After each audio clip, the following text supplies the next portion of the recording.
Disease है, किस में काम आने वाली है। तो वीडियो को आप लास्ट तक देखते रहना। देखिए हमारी जो जनरल फार्मेसी है इसमें ऐसे ही वीडियोस आती रहेंगी, तो आप चैनल को ज़रूर से सब्सक्राइब कर लें। तो देखिए सबसे पहले आपने समझना होगा, एक जो वर्ड है वो है सफिक्स। देखिए सफिक्स क्या होता है, आपने 10th में या फिर 9th में पढ़ा होगा कि कुछ ऐसे वर्ड्स होते हैं जो कि हमारे जो भी कोई एक वर्ड है उसके लास्ट में जुड़े होते हैं। जैसे अगर मैं एग्जांपल की बात करूं तो जैसे एक है पढ़ाई, एक है लड़ाई और एक है लिखाई, तो सबके लास्ट में आई आई आई आई है।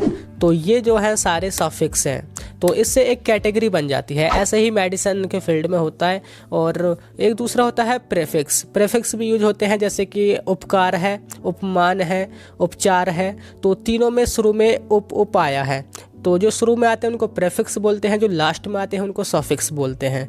इसी तरह देखिए मेडिसिन में होता है कि कोई भी एक कैटेगरी की अगर मेडिसिन है तो उनके जो सफिक्स हैं उनमें मतलब सेम होते हैं वो सफिक्स, और उन्हीं को देख करके हम पता कर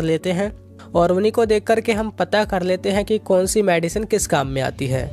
तो देखिए इससे पहले आपने समझना होगा, मैंने पिछली वीडियो में आपको बताया था जो हेडेक वाली थी कि ब्रांड नेम और सॉल्ट नेम क्या होता है। 2 नेम होते हैं। अगर आपने वीडियो ना देखी हो तो पहले उस वीडियो को देख लें, क्योंकि उसके बाद ही आपको आगे की वीडियो समझ आएगी। तो देखिए जो हमारा सॉल्ट नेम होता है वो जो लिखा होता है तो उसमें सफिक्स या प्रीफिक्स छिपे रहते हैं, जिन्हीं को देखकर हम पता करते हैं कि हमारी मेडिसिन मतलब कौन सी कैटेगरी की है या फिर किस डिसीज़ के काम ये आने वाली है। तो अब मैं कुछ आपको सफिक्स और एग्जाम्पल और उनके मेडिसिन कैटेगरी लिखवाने वाला हूँ। तो ये हमारी पार्ट 1 की वीडियो है। इसके बाद भी ऐसी वीडियो बहुत सारी आएंगी, क्योंकि एक साथ तो सारे मैं नहीं बता सकता, धीरे धीरे ही आपको नॉलेज गेन करनी होगी। तो सबसे पहले आपको करना क्या है कि आप अपनी कॉपी पेन ले लें और देखिए एक पेज पर सबसे पहले ऊपर हेडिंग डाल दें मेडिसिन फार्मूला।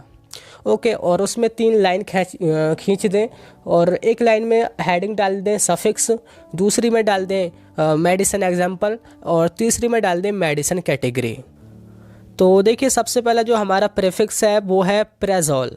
देखिए ये जो प्रीफिक्स है आप एग्जांपल इसके देख सकते हैं, जैसे कि ओमेप्राजोल, पेंटाप्राजोल, लैंसोप्राजोल। तो इन सभी में लास्ट में प्राजोल प्राजोल प्राजोल आया है। तो ये जो है वो एक कैटेगरी की ड्रग है, यानी कि अगर आपको कहीं भी प्राजोल दिख जाए तो आपको उसकी कैटेगरी पता चल जाएगी कि जो मेडिसिन है वो किस काम में आती है। तो मैं आपको बता दूं कि जो प्राजोल जो सफिक्स जिसके साथ भी जुड़ा होता है, तो जो वो ड्रग है वो एंटी अल्सर होती है। एंटी अल्सर बोले तो जो स्टोमक में आपका अल्सर वगैरह हो जाते हैं उनको ट्रीट करने के लिए काम आती हैं। यानी कि जो भी गैस्ट्रिक आपको मतलब पेट में दर्द वगैरह या फिर अल्सर हो जाते हैं, वहाँ पे जो ड्रग यूज़ होती है उनमें प्राजोल लिखा होता है। प्राजोल कहाँ पे लिखा होता है, वो सॉल्ट नेम में लिखा होता है। ठीक है, ब्रांड नेम तो अलग ही होते हैं, अंदर वहाँ पे जहाँ पर एमसी वगैरह लिखी होती है ना, वहाँ पर ही वो साल्ट नेम होते हैं। तो साल्ट नेम में छिपा होता है लास्ट में, जैसे प्राजोल लिखा होगा। जैसे ये जो है ये साल्ट नेम के ही एग्जांपल हैं, जैसे कि ओमेप्राजोल, पेंटाप्राजोल। तो देखिए आपने लिखना कैसा है, अभी मैंने आपको 3 लाइन खिंचवाई थी। तो पहले सबसे पहले सफिक्स हेडिंग डाली थी तो उसमें लिख दें प्राजोल, फिर दूसरी डाली थी एग्जाम्पल, तो एग्जाम्पल में आप ये लिख दें ओमेप्राजोल, पेंटाप्राजोल, लैंसोप्राजोल। और उसके बाद इसकी जो मेडिसिन की कैटेगरी है वो आपने लिख देनी है एंटी अल्सर, या फिर लिख दीजिए गैस्ट्रिक यूज। ओके, तो आपने ऐसे ही याद करने हैं। ठीक है, कुछ अभी मैं लिखवाऊंगा और उसके बाद भी आगे वीडियो आएंगे। और दूसरा जो हमारा सफिक्स है वो है फेनेक। देखिए फेनेक जिसके लास्ट में आता है, वो जो ड्रग होती हैं उनको हम NSAID ड्रग बोलते हैं। NSAID का जो फुल फॉर्म है वो है non steroidal anti inflammatory drug, यानी कि ऐसी ड्रग जो कि दर्द को दूर करने में, पेन को कम करने में, या फिर आपका जो नॉर्मली फीवर हो जाता है उसको दूर करने में, या अगर सूजन वगैरह यानी कि इन्फ्लामेशन हो जाती है उसको दूर करने में काम आती हैं। इसके एग्जांपल देखिए ब्रोमफेनेक, डाइक्लोफेनेक, नेपाफेनेक। तो जिसमें भी फेनेक वर्ड जो सफिक्स लास्ट में आ जाए तो आप तुरंत समझ जाओ कि ये जो ड्रग है वो हमारी पेन रिलीफिंग है, एनाल्जेसिक है। तो आपने ऐसे ही यहाँ पे अपना मतलब लिख लेना है। और उसके बाद जो हमारा नेक्स्ट है जो सफिक्स वो है फ्लोक्सासिन। फ्लोक्सासिन का एग्जांपल आप देख सकते हैं, जैसे बेसिफ्लोक्सासिन, लेवोफ्लोक्सासिन, ऑफ्लोक्सासिन, सिप्रोफ्लोक्सासिन। तो ये जो सारी ड्रग होती हैं ये एंटीबायोटिक होती हैं। इसका पूरा नाम है क्विनोलोन एंटीबायोटिक। यानी कि देखिए एंटीबायोटिक का तो आपने पता ही है, जहाँ पे बैक्टीरिया वगैरह के ये अगेंस्ट काम करती हैं, जैसे gram positive gram negative bacteria होते हैं तो उन पे ये फुल असरदार होती हैं। तो आपने यहाँ पे लिख लेना है, अगर कहीं भी आपको फ्लोक्सासिन नज़र आए तो समझ जाना कि जैसे टाइफाइड वगैरह जब आपको हो जाता है बैक्टीरिया वगैरह कोई इन्फेक्शन, तो वहाँ पे आप ऐसी मेडिसिन का यूज़ करते हैं, ठीक है।